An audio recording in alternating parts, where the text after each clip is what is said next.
നമസ്കാരം. ഈ ദിവസത്തെ വാർത്തകളുടെ സമഗ്ര ചിത്രവുമായി ലൈവ് അറ്റ് 6 ആരംഭിക്കുകയാണ്. ആദ്യം പ്രധാന വാർത്തകൾ നോക്കാം. കെ ബാബുവിന് ആശ്വാസം, MLA ആയി തുടരാം. കെ ബാബുവിന്റെ തെരഞ്ഞെടുപ്പ് വിജയം ചോദ്യം ചെയ്ത് നൽകിയ ഹർജി ഹൈക്കോടതി തള്ളി. വിധിയിൽ സന്തോഷമെന്ന് കെ ബാബു, വിചിത്ര വിധിയെന്ന് M സ്വരാജ്. മാസപ്പടി കേസിൽ കടുത്ത നടപടിയിലേക്ക് ഇഡി. CMRL MDക്ക് notice. തിങ്കളാഴ്ച ഹാജരാകാൻ ശശിധരൻ കർത്തയ്ക്ക് നോട്ടീസ്. കരുവന്നൂർ കേസിൽ PK ബിജുവിനെ വീണ്ടും ചോദ്യം ചെയ്ത് ഇഡി.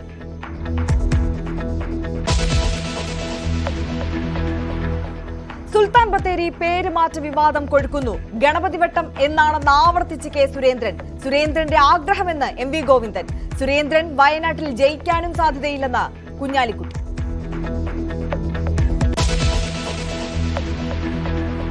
സംസ്ഥാനത്ത് തെരഞ്ഞെടുപ്പ് പ്രചാരണം ശക്തം. പ്രധാനമന്ത്രി തിങ്കളാഴ്ച എത്തും. സത്യവാങ്മൂലം ആരോപണത്തിൽ അന്വേഷണം നടക്കട്ടെയെന്ന് രാജീവ് ചന്ദ്രശേഖർ. അനിൽ ആന്റണിക്കെതിരായ വെളിപ്പെടുത്തൽ ആയുധമാക്കി CPM. വടകരയിൽ പ്രചാരണ വിഷയമായി നാദാപുരത്തെ ജീപ്പ് സ്ഫോടനം.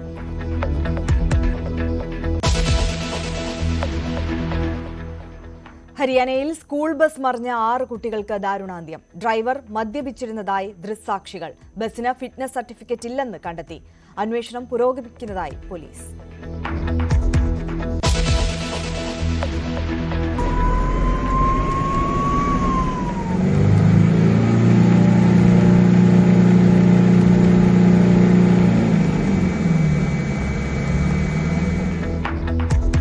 അതിരപ്പിള്ളി മലക്കപ്പാറ റോഡിൽ ആംബുലൻസ് തടഞ്ഞ് കാട്ടാന. 2 ആനകൾ ആംബുലൻസിന് നേരെ പാഞ്ഞെടുത്തു. ശബ്ദമുണ്ടാക്കി ആനകളെ കാടുകയറ്റി.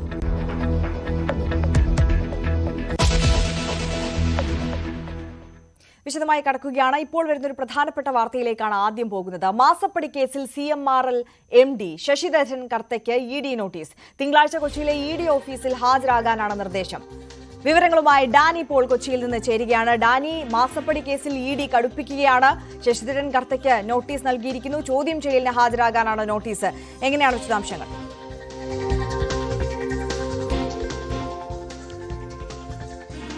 ആര്യ, തിങ്കളാഴ്ച ഹാജരാകാനാണ് നിർദ്ദേശം നൽകിയിരിക്കുന്നത്. CMRL MDക്ക് തന്നെയാണ് നോട്ടീസ് നൽകിയിരിക്കുന്നത് എന്നത് തന്നെയാണ് ഇതിൽ ഏറ്റവും ശ്രദ്ധേയം. ഈ മാസപ്പടി വിവാദവുമായി ബന്ധപ്പെട്ടുകൊണ്ട് ED അതിൻ്റെ ഒരു അന്വേഷണ തലത്തിലേക്ക് കടന്നപ്പോൾ തന്നെ ഇന്ന് ഹാജരാകേണ്ട ഉദ്യോഗസ്ഥനുണ്ട്. അത് ഫിനാൻസ് വിഭാഗവുമായി ബന്ധപ്പെട്ടുകൊണ്ടുള്ളതാണ്. നേരത്തെ SFIയുടെ അന്വേഷണങ്ങൾ നടക്കുമ്പോൾ ഈ ഉദ്യോഗസ്ഥനിൽ നിന്നടക്കം മൊഴി രേഖപ്പെടുത്തുകയും അതോടൊപ്പം തന്നെ രേഖകൾ പരിശോധിക്കുകയും എല്ലാം തന്നെ അന്വേഷണത്തിൻ്റെ ഭാഗമായി ചെയ്തിരുന്നു. ഇതേ വിഭാഗത്തിൽപ്പെട്ട ഉദ്യോഗസ്ഥനോട് തന്നെയാണ് വീണ്ടും ഹാജരാകാനായിട്ട് ആവശ്യപ്പെട്ടിരുന്നത്. പക്ഷേ ഈ ഉദ്യോഗസ്ഥൻ ഇന്ന് ഹാജരായില്ല എന്നും മാത്രവുമല്ല, ഇന്ന് അഭിഭാഷകർ മുഖേന ഈ രേഖകൾ ഇവിടെ സമർപ്പിക്കുമെന്ന് പറഞ്ഞിരുന്നു. എന്നാൽ ആ രേഖകളുടെ ഒരു സമർപ്പണവും ഈ സമയം വരെയും ഉണ്ടായിട്ടില്ല. EDയുടെ അന്വേഷണത്തോട് CMRL പ്രതികരിക്കുന്നില്ല എന്ന് തന്നെയാണ്. അതായത് EDയുടെ അന്വേഷണത്തോട് CMRL സഹകരിക്കുന്നില്ല എന്നൊരു നിലപാടിലാണ് ED എത്തിയിരിക്കുന്നത്. ആ ഒരു നിഗമനത്തിലേക്കാണ് പോകുന്നത്. അതുകൊണ്ട് തന്നെയാണ് അടുത്ത ദിവസം തന്നെ CMRL MDക്ക് തന്നെ നോട്ടീസ് നൽകാനായിട്ട് ED തീരുമാനിക്കുന്നത്. ഇപ്പോൾ നോട്ടീസ് നൽകിയിരിക്കുന്നു. തിങ്കളാഴ്ച ശശിധരൻ കർത്തയോട് ഹാജരാകണം എന്ന നിർദ്ദേശമാണ് നൽകിയിരിക്കുന്നത്. മാസപ്പടി വിവാദത്തിൽ EDയുടെ അന്വേഷണം വളരെ കാര്യക്ഷമമായിട്ട് തന്നെ മുന്നോട്ട് കൊണ്ടുപോകാൻ തന്നെയാണ് തീരുമാനിച്ചിരിക്കുന്നത്. ഇതിൻ്റെ ഭാഗമായിട്ടാണ് കമ്പനിയുടെ MDയോട് തന്നെ ഹാജരാകണം എന്ന് പറഞ്ഞിരിക്കുന്നത്. പ്രത്യേകിച്ച് ഇന്ന് ആവശ്യപ്പെട്ട രേഖകളോ അല്ലെങ്കിൽ ബന്ധപ്പെട്ട ഉദ്യോഗസ്ഥനോ നേരിട്ട് എത്തിക്കണമെന്ന് പറഞ്ഞിരുന്നു. അതുണ്ടാകാത്ത സാഹചര്യത്തിൽ കൂടിയാണ് ED ഈ രീതിയിലുള്ളൊരു മറുപടി നൽകിയിരിക്കുന്നത് എന്ന് വേണം അനുമാനിക്കാൻ. ആര്യ, ഡാനി, ഒരു കാര്യം കൂടി, അതായത് ഈ വിഷയത്തിൽ ഈ തെരഞ്ഞെടുപ്പ് കാലത്തിലെ EDയുടെ ഈ നടപടിയൊക്കെ ഏറെ വിവാദവും ചർച്ചയും ആകുന്ന ഒക്കെ ഒരു പശ്ചാത്തലമുണ്ടല്ലോ. ഈ സാഹചര്യത്തിൽ ഈ CMRL MDയെ ചോദ്യം ചെയ്യലിന് വേണ്ടി വിളിപ്പിക്കുമ്പോൾ എത്രത്തോളം നിർണായകമാണ് ഈ ഒരു ഘട്ടത്തിലെ EDയുടെ ഈ നടപടി എന്ന് വേണം മനസ്സിലാക്കാൻ?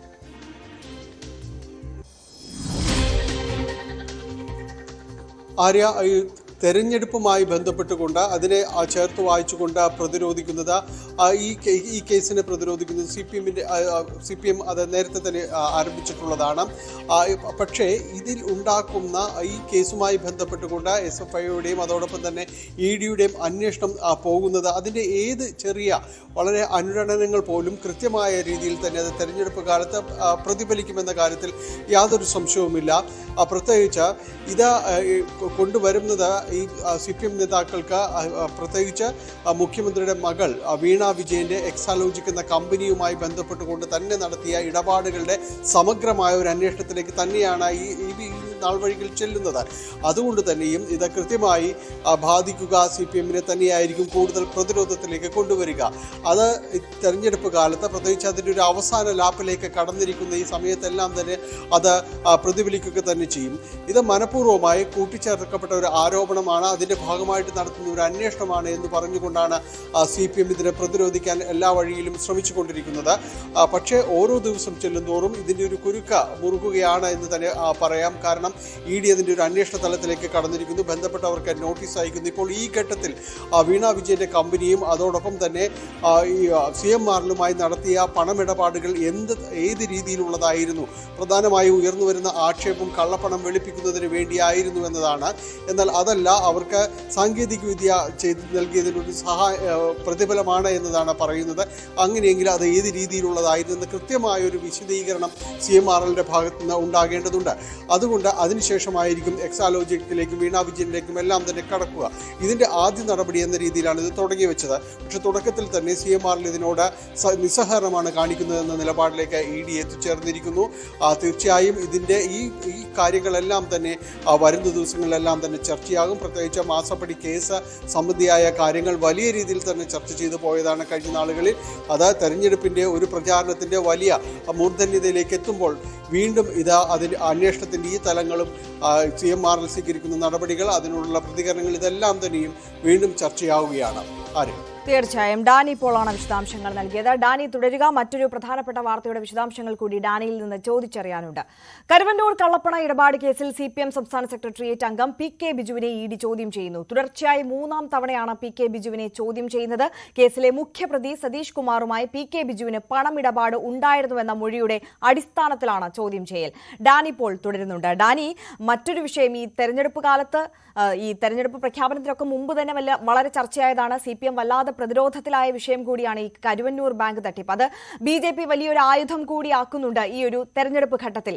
ഈ ED നടപടി ഈ വിഷയത്തിൽ പുരോഗമിക്കുമ്പോൾ എങ്ങനെയാണ് അതിന്റെ ആ ഒരു നാൾവഴികൾ പരിശോധിക്കുമ്പോൾ ഇതുവരെയുള്ള നടപടികൾ എങ്ങനെ പുരോഗമിക്കുന്നു? PK ബിജുവിനെ 3-ാം തവണയും ചോദ്യം ചെയ്യുമ്പോൾ എത്രത്തോളം നിർണായക ഘട്ടത്തിലേക്കാണ് ഈ ഒരു കേസന്വേഷണം പുരോഗമിച്ചുകൊണ്ടിരിക്കുന്നത്?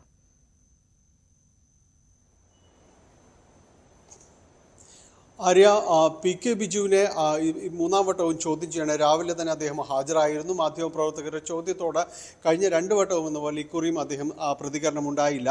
അദ്ദേഹം സംസ്ഥാന സെക്രട്ടേറിയറ്റ് അംഗം എന്നതിനേക്കാൾ അപ്പുറം ഈ കേസുമായി അദ്ദേഹം കണക്ട് ചെയ്യപ്പെടുന്നത് ഈ കരുവന്നൂർ ബാങ്കിൽ നടന്നിരിക്കുന്ന ഇടപാടുകൾ, അതിലെ വിഷയങ്ങൾ, ഇത് സംബന്ധിച്ച് CPM ഒരു കമ്മിറ്റിയെ നിയോഗിച്ചിരുന്നു. അതിൻ്റെ അധ്യക്ഷനായിരുന്നു PK ബിജു. PK ബിജുവിന് ഈ ഇടപാടുമായി ബന്ധപ്പെട്ട മുഴുവൻ കാര്യങ്ങൾ അറിയാമെന്നതും അതോടൊപ്പം തന്നെ CPM തയ്യാറാക്കിയ ഒരു റിപ്പോർട്ട് പിന്നീട് ജില്ലാ കമ്മിറ്റിയിലും എല്ലാം തന്നെ അവതരിപ്പിക്കപ്പെടുകയോ അത് റിപ്പോർട്ടായിട്ട് ഏരിയ കമ്മിറ്റികൾ അവതരിപ്പിക്കപ്പെടുകയോ എല്ലാം തന്നെ ചെയ്തിരുന്നു. ഈ റിപ്പോർട്ടിൻ്റെ വിശദാംശങ്ങൾ ED അന്വേഷിക്കുന്നുണ്ട്. അത് EDക്ക് എന്താണ് ഇത് സംബന്ധിച്ച് നടന്നത്, പ്രത്യേകിച്ച് മിനിറ്റ്സ് സംബന്ധിച്ച് വലിയ രീതിയിലുള്ള തിരുത്തലുകൾ അടക്കം വന്നിരുന്നു എന്നത് കാര്യങ്ങളുണ്ട്. അതോടൊപ്പം തന്നെയാണ് PK ബിജുവിനെ കുറ്റപ്പെടുത്തിക്കൊണ്ടുള്ള മൊഴികൾ ഒന്നാമത് സമർപ്പിച്ച കുറ്റപത്രത്തിൽ അടക്കമുണ്ട്. പ്രത്യേകിച്ച് ഇടനിലക്കാരനായ ജിജോറും അറസ്റ്റ് ചെയ്യപ്പെട്ട KR അരവിന്ദാക്ഷനും അടക്കം നൽകിയ മൊഴികളിൽ PK ബിജുവിന് എതിരായ പരാമർശങ്ങളുണ്ട്. അത് സാമ്പത്തിക ഇടപാടുമായി ബന്ധപ്പെട്ടതാണ്. അത് മുഖ്യപ്രതിയായ സതീഷ് കുമാറുമായി ബന്ധപ്പെട്ടുകൊണ്ടുള്ളതുമാണ്.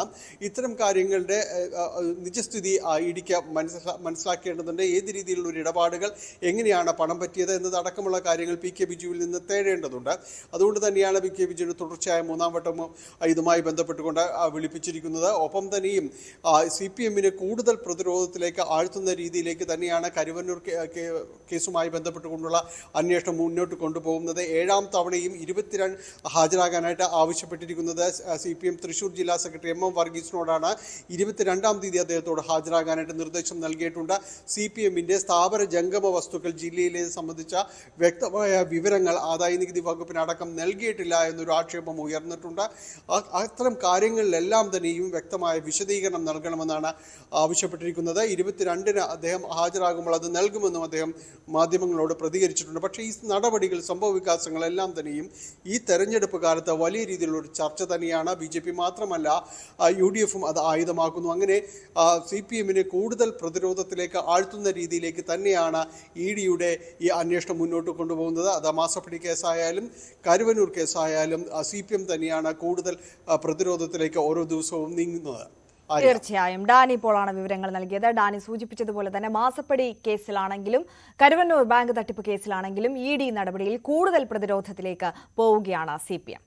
ഈ ദിവസത്തെ മറ്റൊരു പ്രധാനപ്പെട്ട വാർത്തയായിരുന്നു, രാഷ്ട്രീയ കേരളം ഏറെ ആകാംക്ഷയോടെ ഉറ്റുനോക്കിയിരുന്ന വാർത്തയായിരുന്നു തൃപ്പൂണിത്തുറ തെരഞ്ഞെടുപ്പ് കേസിലെ വിധി ഹൈക്കോടതിയിൽ നിന്ന് ഇന്ന് ഉണ്ടായത്. കേസിൽ എന്തായാലും കെ ബാബുവിന് ആശ്വാസമാണ്. ബാബുവിനെ MLA ആയി തുടരാമെന്നുള്ള വിധിയാണ് ഹൈക്കോടതിയിൽ നിന്ന് വന്നത്. ബാബുവിന്റെ തെരഞ്ഞെടുപ്പ് വിജയം റദ്ദാക്കണമെന്നാവശ്യപ്പെട്ട് LDF സ്ഥാനാർത്ഥി M സ്വരാജ് നൽകിയ ഹർജി ഹൈക്കോടതി തള്ളുകയായിരുന്നു. ശബരിമല അയ്യപ്പന്റെ ചിത്രമുള്ള സ്ലിപ്പ് വോട്ടർമാർക്ക് നൽകി എന്നതിനും സാക്ഷിമൊഴി സാധൂകരിക്കുന്നതിനും തെളിവില്ലെന്ന് കോടതി ഉത്തരവിൽ പറയുന്നു. വളരെ 3-4 ഗ്രൗണ്ട്സ് ഉണ്ടായിരുന്നു. എല്ലാം appeal in the name of religion എന്നുള്ള ഒരു ഗ്രൗണ്ടായിരുന്നു മെയിൻ ആയിട്ടുണ്ടായിരുന്നത്. അതിൽ പലതും ഹൈക്കോടതി ആദ്യമേ തന്നെ അത് സ്ട്രൈക്ക് ഡൗൺ ചെയ്തിരുന്നു. ഈ ഇലക്ഷൻ സ്ലിപ്പിൽ അയ്യപ്പന്റെ പടം വെച്ച് ഡിസ്ട്രിബ്യൂട്ട് ചെയ്തു എന്ന ഒരൊറ്റ ആരോപണം മാത്രമാണ് ട്രയലിലേക്ക് പോയിരുന്നത്. അതിനാണ് ശ്രീ സ്വരാജ് തെളിവുകൾ കോടതിയിൽ സമർപ്പിച്ചത്. പക്ഷെ അതൊന്നും റിലേ ചെയ്യാൻ പറ്റില്ല. കാരണം അവരുടെ ഇൻഡിപെൻഡന്റ് ആയിട്ടുള്ള വിറ്റ്നസ്സുകളല്ല. അപ്പോൾ വിറ്റ്നസ്സുകൾ പറഞ്ഞിരിക്കുന്ന മൊഴി കൊറോബറേറ്റ് ചെയ്യുന്ന യാതൊരു ഡോക്യുമെന്ററി എവിഡൻസും സ്വരാജിന് ഹാജരാക്കാൻ സാധിച്ചില്ല. അതുകൊണ്ടാണ് ഇന്നിപ്പോൾ ഇലക്ഷൻ പെറ്റീഷൻ. വിധിയിൽ സന്തോഷമുണ്ടെന്ന് കെ ബാബു പ്രതികരിച്ചു. ജനകീയ കോടതി വിധികൾ LDF-ഉം ഹർജിക്കാരനും അംഗീകരിക്കണമെന്നും കെ ബാബു പ്രതികരിച്ചു. വളരെ സന്തോഷം. 2021 നിയമസഭാ തെരഞ്ഞെടുപ്പിൽ ഞാൻ വിജയിച്ച കാര്യം നിങ്ങൾക്ക് എല്ലാവർക്കും അറിയാം.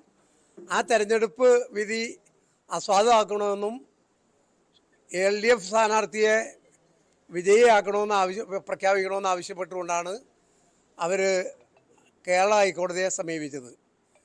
അതിൻ്റെ മായി ബന്ധപ്പെട്ട് 3 വർഷമായി കേസ് നടന്നുകൊണ്ടിരിക്കുകയായിരുന്നു. ആ കേസ് ഇന്നിപ്പോൾ കോടതി വിധിയായി. വിധിയുടെ വിശദവിവരങ്ങൾ ഞാൻ അറിഞ്ഞിട്ടില്ല. എന്നായാലും അവരുടെ കേസ് തള്ളി ആ പ്രശ്നം അവസാനിച്ചിരിക്കുകയാണ്. അതേസമയം ജനാധിപത്യത്തെ ദുർബലപ്പെടുത്തുന്ന വിചിത്ര വിധിയെന്നായിരുന്നു M സ്വരാജിന്റെ പ്രതികരണം. വിധി ചോദ്യം ചെയ്യപ്പെടേണ്ടതാണ്, അപ്പീൽ പോകുമെന്നും M സ്വരാജ് ന്യൂസ് 18നോട് പ്രതികരിച്ചു. എല്ലാ തെളിവുകളും കോടതിയുടെ മുൻപാകെ ഞങ്ങൾ കൊണ്ടുവന്നതാണ്. കോടതിയെ ബോധ്യപ്പെടുത്താൻ ശ്രമിച്ചതാണ്. പക്ഷേ വിധി മറിച്ചാണ് ഉണ്ടായത്. ഈ വിധി വളരെ വിചിത്രമായിട്ടുള്ള ഒരു വിധിയാണ്.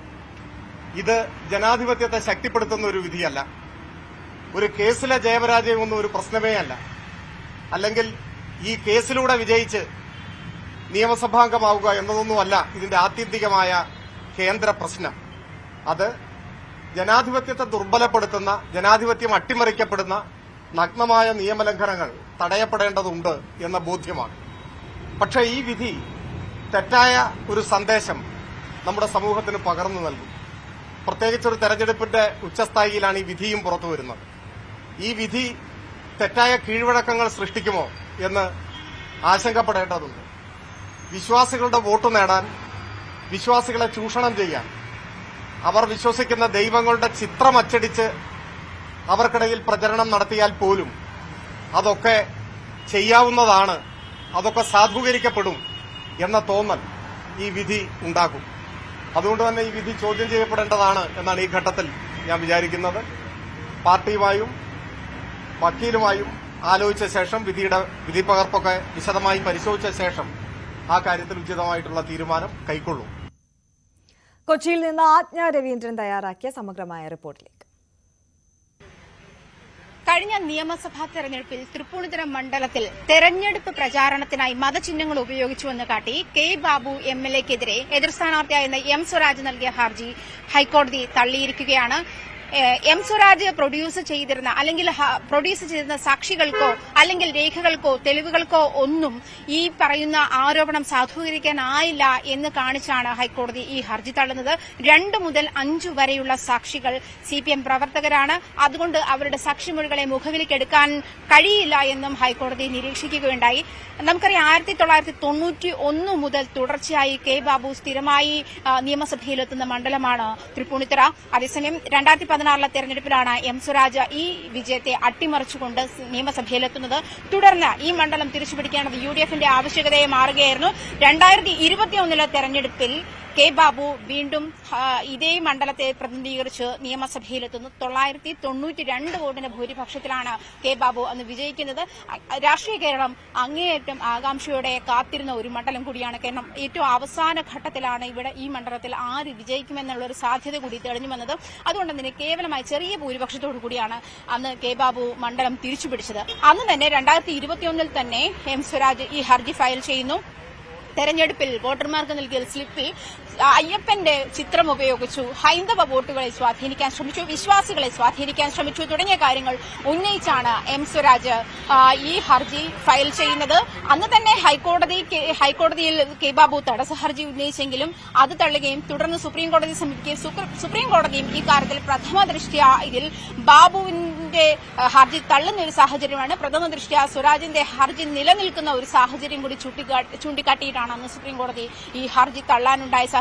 എന്നാൽ ഇന്ന് വീണ്ടും ഹൈക്കോടതി ഈ കേസിൽ വിധി പറയാനിരിക്കെയാണ് സ്വരാജിന്റെ പക്ഷത്തിന് മതിയായ തെളിവുകൾ ഈ പറയുന്ന മതചിഹ്നം ഉപയോഗിച്ചു അല്ലെങ്കിൽ തെരഞ്ഞെടുപ്പിന്റെ ചട്ടലംഘനം നടത്തി എന്നുള്ള ഒരു ജനപ്രാതിനിധ്യ നിയമത്തിന്റെ ലംഘനം ഉണ്ടായി എന്ന് തെളിയിക്കുന്ന തരത്തിലുള്ള തെളിവുകൾ പ്രൊഡ്യൂസ് ചെയ്യാൻ കഴിഞ്ഞില്ല.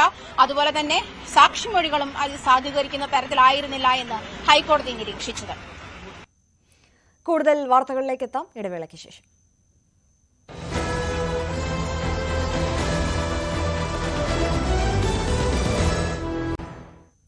തിരികെ വാർത്തകളിലേക്ക് എത്തുമ്പോൾ സംസ്ഥാനത്ത് 2 ദിവസമായി ഏറെ ചർച്ചയാകുന്ന പ്രചാരണ രംഗത്ത് ചൂടുപിടിക്കുന്ന വിവാദമാകുന്ന പരാമർശമായിരുന്നു കെ സുരേന്ദ്രന്റെ ഭാഗത്തു നിന്ന് വന്ന സുൽത്താൻ ബത്തേരിയുടെ പേര് മാറ്റത്തെ സംബന്ധിച്ച്. സുൽത്താൻ ബത്തേരിയുടെ പേര് ഗണപതി വട്ടം എന്നാക്കി മാറ്റേണ്ടത് അനിവാര്യമെന്ന വയനാട്ടിലെ BJP സ്ഥാനാർത്ഥിയും BJP സംസ്ഥാന അധ്യക്ഷനുമായ കെ സുരേന്ദ്രന്റെ പ്രസ്താവനയിൽ വിവാദം പുകയുമ്പോൾ ആ പരാമർശത്തിൽ തന്നെ ഉറച്ചു നിൽക്കുകയാണ് കെ സുരേന്ദ്രൻ. ഗണപതി വട്ടം എന്നാണ് സുൽത്താൻ ബത്തേരിയുടെ പഴയ പേരെന്നും താൻ അധികാരത്തിലെത്തുകയാണെങ്കിൽ ആ പഴയ പേരിലേക്ക് തിരികെ പോകുമെന്നും സുരേന്ദ്രൻ ആവർത്തിക്കുകയാണ്. തെരഞ്ഞെടുപ്പിൽ വിജയിച്ചാൽ പേര് മാറ്റുമെന്നാണ് അവകാശവാദം. വൈദേശിക ആധിപത്യത്തിന്റെ പേരിൽ വന്ന പേരാണ് സുൽത്താൻ ബത്തേരി എന്നാണ് സുരേന്ദ്രൻ വ്യക്തമാക്കുന്നത്. സുൽത്താൻ ബാറ്ററി അല്ല സർ, അത് ഗണപതി വട്ടമാണ്. ആർക്കാ അറിയാത്തത്? സുൽത്താൻ വന്നിട്ട് എത്ര കാലമായി? അതിന് മുമ്പ് ആ സ്ഥലം ഉണ്ടായിരുന്നില്ലേ? അതിന് പേരുണ്ടായിരുന്നില്ലേ? അത് ഗണപതി വട്ടമാണ്. അത് ആർക്കറിയാത്തത്? ഞാനത് ആവർത്തിച്ചു എന്ന് മാത്രമേ ഉള്ളൂ. ടിപ്പു സുൽത്താന്റെ അധിനിവേശം കഴിഞ്ഞിട്ട് എത്ര കാലമായി? അതിന് മുമ്പ് ഈ നാട്ടിൽ ആൾക്കാരൊന്നും ഉണ്ടായിരുന്നില്ലേ? സ്ഥലനാമങ്ങളൊന്നും ഉണ്ടായിരുന്നില്ലേ? എൻ്റെ ചോദ്യത്തിന് നിങ്ങൾ മറുപടി പറയും. ടിപ്പു സുൽത്താൻ വരുന്നതിന് മുമ്പ് അങ്ങനെ ഒരു സ്ഥലം ഉണ്ടായിരുന്നില്ലേ? ഗണപതി വട്ടം ക്ഷേത്രം ഉണ്ടായിരുന്നില്ലേ? എന്താണ് നിങ്ങൾ ഇത്ര മഹാ അത്ഭുതമായിട്ട്? ഇത് ഞാൻ പറഞ്ഞതാണോ? 1984 പ്രമോദ് മഹാജൻജി പറഞ്ഞതാണ്. ഗണപതി വട്ടമാണ്. പക്ഷേ നമ്മളെ അധിനിവേശ ശക്തികൾ കോൺഗ്രസും LDFും അതിനെ സുൽത്താൻ ബത്തേരി എന്ന് പറയുന്നതിനോടാണ്. എന്തിനാണ് ഒരു അക്രമിയായിട്ടുള്ള ഒരാളുടെ ഇവിടെ എത്രയോ മതപരിവർത്തനം, ക്ഷേത്രധ്വംസനങ്ങൾ, പടയോട്ടങ്ങൾ നടത്തിയ ഒരാളുടെ പേരിൽ എത്രയും നല്ലൊരു സ്ഥലം അറിയപ്പെടുന്നതെന്നുള്ള ചോദ്യമാണ് ഞാൻ ചോദിച്ചത്. നിങ്ങൾക്ക് വല്ല വിഷമമുണ്ടോ? ഞങ്ങൾ അതിനെ ഗണപതി വട്ടം എന്നാണ് വിളിക്കുന്നത്. തെരഞ്ഞെടുപ്പ് കാലത്തെ സുരേന്ദ്രന്റെ നീക്കത്തിന് പിന്നിൽ വർഗീയ അജണ്ട ആരോപിച്ചാണ് CPMഉം കോൺഗ്രസും രംഗത്തെത്തിയിരിക്കുന്നത്. സുരേന്ദ്രൻ്റെ ഒരു ആഗ്രഹം ഇങ്ങനെ ഇന്ത്യയിലെ പുരാണ സംവിധാനങ്ങളുടെ ഭാഗമായിട്ടുള്ള പേര് നൽകാനും ചരിത്രപരമായ പേരുകൾ ഒഴിവാക്കാനുമുള്ള ശ്രമമാണ് നടന്നുകൊണ്ടിരിക്കുന്നത്. അത് ഫാസിസത്തിൻ്റെ ഭാഗമായിട്ടുള്ളൊരു കാര്യമാണ്. ഫാസിസം വരുമ്പോഴേ ചിലപ്പോൾ വരും. ജയിച്ചാൽ നടക്കൂല, ഫാസിസം വരണം. അല്ലാണ്ട് വെറുതെ ജയിച്ചു എന്നുള്ളതൊന്നും നടക്കാൻ പോകുന്നില്ല. നടക്കാത്ത കാര്യം ഇങ്ങനെ വിശദീകരിച്ചുകൊണ്ടിരിക്കുകയാണ്. കേരളത്തിൽ ഇതൊന്നും വില പോകില്ല.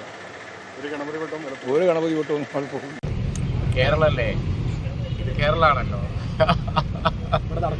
അല്ല, ഇവിടെ അത് നിങ്ങൾക്ക് തന്നെ അറിയല്ലോ, സാധ്യതയില്ല. ജയിക്കാനും സാധ്യതയില്ല, മാറ്റാനും സാധ്യതയില്ല. CV അനുമോദ് തയ്യാറാക്കിയ വിശദമായ റിപ്പോർട്ടിലേക്ക് കടക്കാം. ഈ ഒരു വിഷയത്തിനോടുള്ള പ്രതികരണം നമുക്ക് വയനാട്ടിൽ നിന്നുള്ള പ്രതികരണങ്ങൾ ഒഴിച്ചു നിർത്തിയാൽ സുരേന്ദ്രൻ എന്തും പറയാം, അതൊന്നും നടക്കാൻ പോകുന്ന കാര്യമല്ല എന്ന തരത്തിൽ തന്നെയാണ് ഇടതുപക്ഷവും വലതുപക്ഷവും ഇതിൽ പ്രതികരിച്ചിട്ടുള്ളത്.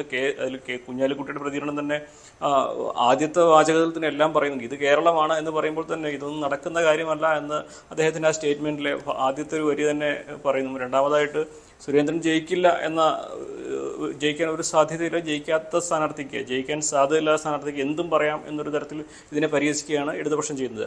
എന്ന് തന്നെയാണെങ്കിലും ഇതിൽ വിമർശനം സ്വാഭാവികമായിട്ടും ഉയരുന്നുണ്ട്. ഉത്തരേന്ത്യയിൽ BJP NDA നടത്തുന്ന ഇത്തരത്തിലുള്ള പേരുമാറ്റലുകൾ ഒരു സ്ഥലത്തിൻ്റെ ചരിത്രത്തിനെ മറികടക്കുന്ന തരത്തിൽ, അല്ലെങ്കിൽ അതിൻ്റെ ഭൂതകാലത്തെ മുഴുവൻ മാച്ചു കളയുന്ന തരത്തിലുള്ള പേരുകൾ മാറ്റി അതിനെ ഒരു വിഭാഗത്തിന് മാത്രം പ്രിയങ്കരമാവുന്ന അല്ലെങ്കിൽ ഇഷ്ടപ്പെടുന്ന തരത്തിലേക്കുള്ള പേരുകൾ കൊണ്ടുവരുന്ന എന്നത് ഉത്തരേന്ത്യയിൽ നിരവധി ഇടങ്ങളിൽ ഉണ്ടായിട്ടുണ്ട്. അതിനൊരു ശ്രമം കേരളത്തിൽ നടത്തുന്നതിൻ്റെ ഭാഗമായിട്ടാണ് ഈ ഒരു പ്രസ്താവന എന്ന് തന്നെയാണ് പ്രധാനമായിട്ടുള്ള വിലയിരുത്തലുണ്ടാകുന്നത്. ഇടതുപക്ഷത്തിനും വലതുപക്ഷത്തിനും ഇതിന് ഒരു പരിഹാസത്തോടെയുള്ള പ്രതികരണമാണ് അവരുടെ ഭാഗത്ത് നിന്ന് ഉണ്ടായിരിക്കുന്നത്. പക്ഷേ ഒരുപക്ഷെ വരും ദിവസങ്ങളിൽ ഇത് കൂടുതൽ ചർച്ചയാകാനുള്ള സാധ്യതയുണ്ട്. കാരണം നിലവിൽ നമുക്കറിയാം വയനാട്ടിലെ പ്രചരണ വിഷയം പൂർണ്ണമായിട്ടും വികസന വിഷയങ്ങളെയും അതേപോലെ തന്നെ വന്യജീവി ആക്രമണം, വയനാടിൻ്റെ പിന്നോക്കാവസ്ഥ തുടങ്ങിയ കാര്യങ്ങളെല്ലാം ഉന്നയിച്ചുകൊണ്ടാണ് നടത്തുന്നത്. ആ മേഖലയിലേക്കാണ് അല്ലെങ്കിൽ ആ ഇടത്തിലേക്കാണ് ഒരു സ്ഥലത്തിൻ്റെ പേരുമാറ്റം, അതും ഒരു ക്ഷേത്രവുമായി ബന്ധപ്പെട്ട ഗണപതി വട്ടം എന്ന പേരുമായി ബന്ധപ്പെട്ട് അല്പം വർഗീയമായിട്ട് വേണമെങ്കിൽ വിലയിരുത്താൻ കഴിയുന്ന, വിമർശിക്കാൻ കഴിയുന്ന തരത്തിലേക്ക് ഒരു പ്രചരണം BJP തുടങ്ങി വെക്കുന്നത്. ഞങ്ങളിത് പണ്ട് മുതലേ പറയുന്ന ഒരു കാര്യമാണ്. ടിപ്പു സുൽത്താനെ വരുന്നതിന് മുൻപും ഈ സ്ഥലത്തിനൊരു പേരുണ്ടായിരുന്നു, അത് ഗണപതി വട്ടം എന്നായിരുന്നു. അതിന് ടിപ്പു സുൽത്താൻ വന്നതിന് ശേഷം ഈ പേര് മാറ്റുന്നതിൻ്റെ എന്ത് ആവശ്യമാണെന്നുള്ളത്. അതിൽ മറ്റൊരു കാര്യം കൂടിയുണ്ട് മഞ്ജുഷ്. നമുക്കറിയാം ടിപ്പു സുൽത്താനെതിരെ BJP പുലർത്തുന്ന സമീപനം അത് കർണാടകയിൽ വലിയ വിവാദങ്ങൾ ഉണ്ടാക്കിയതാണ്. ടിപ്പു സുൽത്താൻ്റെ പടയോട്ടത്തെയും ടിപ്പു സുൽത്താൻ്റെ യുദ്ധങ്ങളുണ്ടാക്കിയ നാശനഷ്ടങ്ങളെയും മതപരിവർത്തനമൊക്കെ ഒരുപാട് ചെയ്തിട്ടുണ്ട് എന്ന തരത്തിലാണ് BJP ചരിത്രകാരന്മാരുടെ ഒരു വിലയിരുത്തലുണ്ടായിട്ടുള്ളതും അവരുടെ രേഖപ്പെടുത്തിയ കാര്യങ്ങളുള്ളത്. അപ്പോൾ അത്തരത്തിൽ ടിപ്പു സുൽത്താനെ ഇതിലേക്ക് കൊണ്ടുവരുന്നതിലൂടെ ഒരു തരത്തിലുള്ള ഒരു ഡിവിഷൻ അല്ലെങ്കിൽ ആളുകളുടെ ചിന്തയിൽ ഒരു ഡിവിഷൻ ഉണ്ടാക്കാൻ കഴിയുന്ന സാഹചര്യം ഉണ്ടാക്കുമെന്നൊരു വിലയിരുത്തലുണ്ട്. സ്വാഭാവികമായിട്ടും ചരിത്രത്തിലേക്ക് പിന്നിലേക്ക് തിരിഞ്ഞു പോകുമ്പോൾ BJP ഈ വിഷയത്തെ ന്യായീകരിച്ചുകൊണ്ട് ഇനിയുള്ള പ്രചാരണം നടത്തുമ്പോൾ ടിപ്പു സുൽത്താൻ്റെ പോരാട്ടങ്ങളെക്കുറിച്ചും മതപരിവർത്തനങ്ങളെക്കുറിച്ചും മറ്റും അവർക്ക് കൂടുതലായിട്ട് പ്രചരിപ്പിക്കാനുള്ള ഒരു സാഹചര്യം BJPയുടെ ഈ ഒരു പ്രസ്താവന ഒരുക്കും. അങ്ങനെ അത്തരത്തിലുള്ള ഒരു പ്രചരണത്തിന് വയനാട്ടിൽ പുതിയതായിട്ട് വഴിയൊരുക്കാൻ ഇതൊരു കാരണമാകും എന്ന് നമുക്ക് വിലയിരുത്താൻ കഴിയും. ഇത് സുരേന്ദ്രനെ സംബന്ധിച്ച് നമുക്കറിയാം BJPയുടെ പ്രകടനം വയനാട്ടിൽ വളരെ താഴെ തട്ടിൽ, കാരണം 80,000 താഴെയാണ് അവിടെ BJPയുടെ ഒരു തവണ മാത്രമാണ് 80,000 മുകളിൽ വോട്ട് കിട്ടിയിട്ടുള്ളത്. അത് ആ വോട്ടിംഗ് ശതമാനം 1,00,000 മുകളിലേക്ക് കൊണ്ടുപോവുക എന്ന വലിയ ലക്ഷ്യമാണ് BJPക്കുള്ളത്. സ്വാഭാവികമായിട്ടും വോട്ട് ബാങ്ക് കൂടുതൽ ക്രോഡീകരിക്കുന്നതിന് വേണ്ടി ഇത്തരത്തിലുള്ള പല പ്രസ്താവനകളും അവർക്ക് ആവശ്യമായിട്ട് വരും. കാരണം ഇതിനെ തുടർന്ന് ഇനിയുള്ള പ്രചരണത്തിന് വേണമെങ്കിൽ ടിപ്പു സുൽത്താൻ്റെ ചരിത്രം വേണമെങ്കിൽ അവർക്ക് ഉപയോഗിക്കാൻ കഴിയും. ഈ ഒരു കാരണം പറഞ്ഞ് സ്വാഭാവികമായിട്ട് അത്തരത്തിലുള്ള പ്രചരണങ്ങൾ കൂടി വഴി തുറക്കാനാണ്. CV അനുമോദാണ് വിശദാംശങ്ങൾ നൽകിയത്. കൂടുതൽ തെരഞ്ഞെടുപ്പ് വാർത്തകളിലേക്ക്.